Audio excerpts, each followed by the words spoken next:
After almost 2 years of waiting for Robert Mueller's report, we're still waiting to find out just what it says, which prompts thoughts from James Fallows of The Atlantic. There's so much we don't know about the Mueller report. But here are two things we do, if history is any guide. One is the difference between drama and action.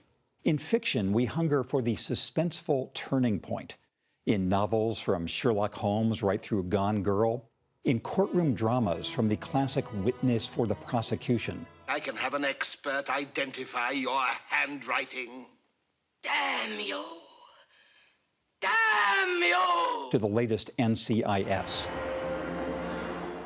The riveting element in them all is the big reveal, the shocking secret, the moment when the buried truth comes out and everything looks different all at once.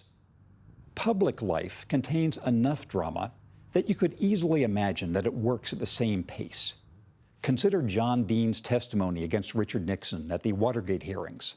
The conversation then turned to the use of the Internal Revenue Service to attack our enemies. Or the memorable dressing down, "Have you no sense of decency?"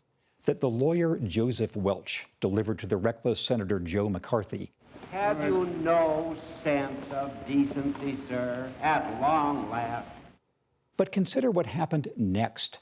A year after Dean's testimony, Nixon was still in office.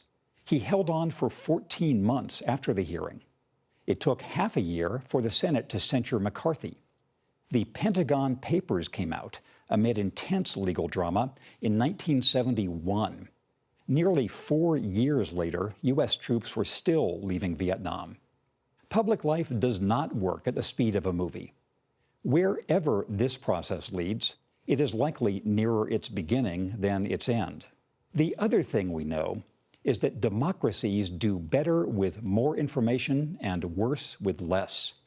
Making voluminous public records public doesn't ensure agreement or squash conspiracy thinking. There are disputes over JFK's assassination half a century on.